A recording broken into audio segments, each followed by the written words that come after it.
I didn't realize my life had changed forever until the morning she said it so casually.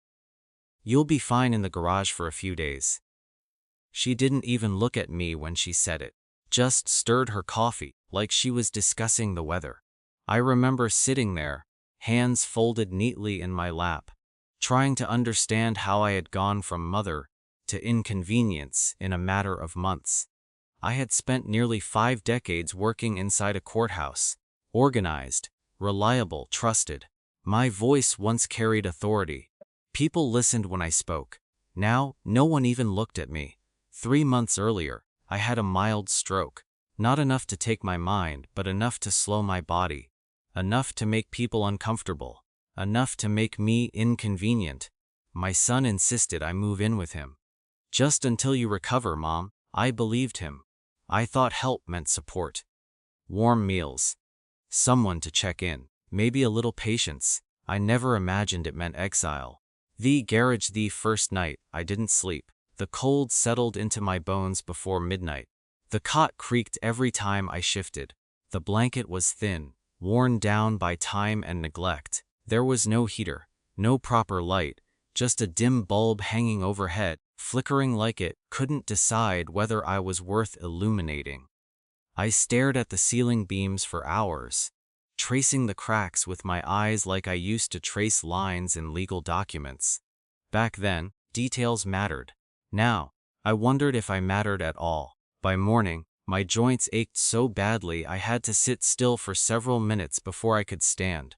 I heard the back door open, footsteps. My son. "You okay, Mom?" His voice carried something strange, not concern, but obligation. "I'm fine," I said, "because that's what mothers say, even when they're not." He nodded quickly. "We'll sort out a heater soon." He didn't.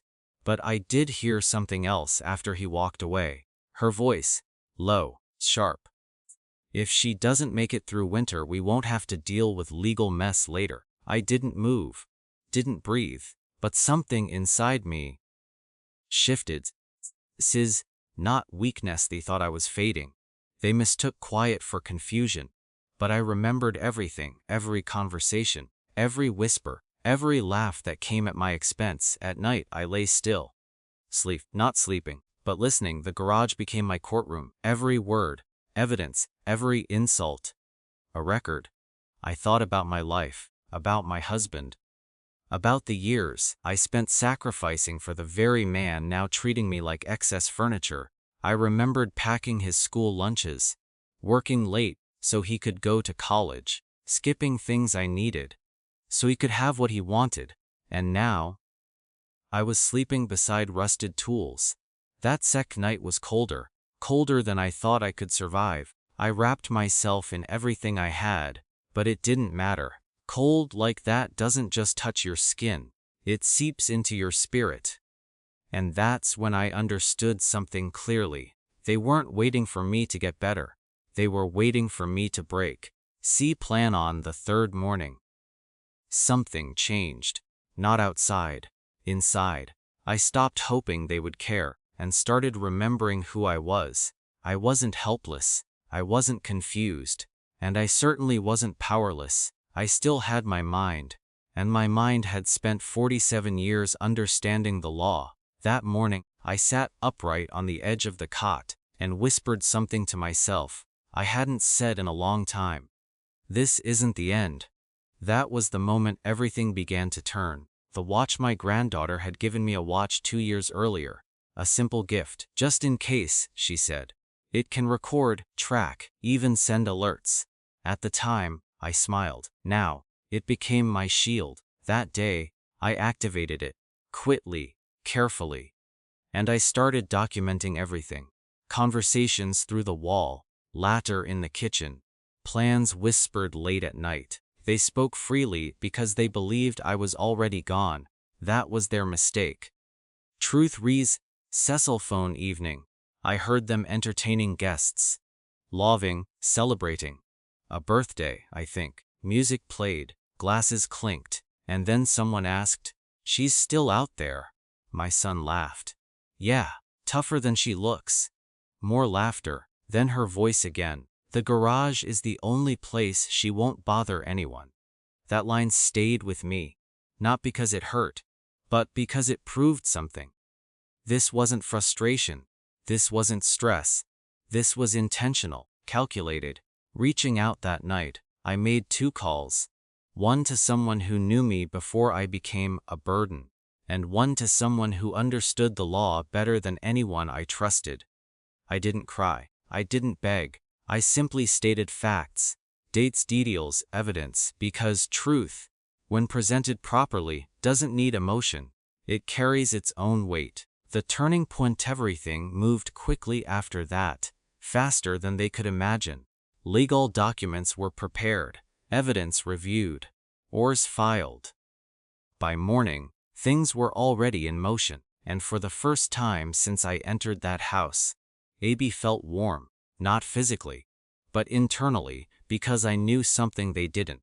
Justice was already on its way. Third day. On the third morning, I didn't hesitate. I didn't wait for permission. I walked out of the garage and into the house.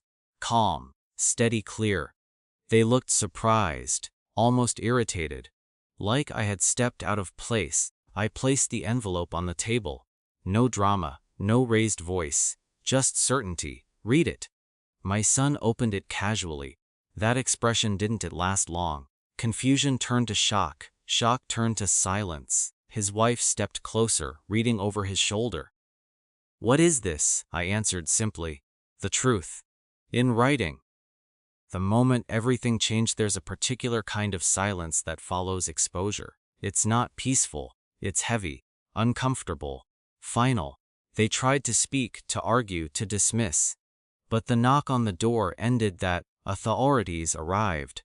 Documents were served. Instructions were given. And just like that, the power shifted.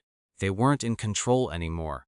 Aftermath. They left within the hour. No shouting. No dramatic exit.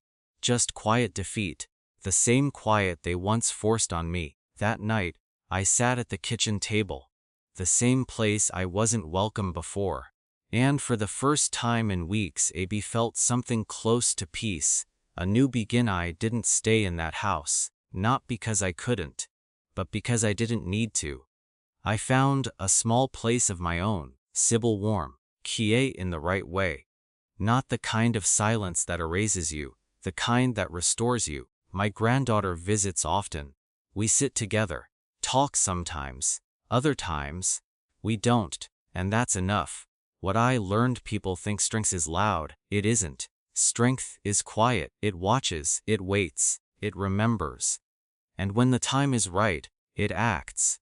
They thought they had reduced me to nothing, but all they really did was remind me who I've always been. Final message: if you're hearing this, if something in this story feels familiar, then listen carefully.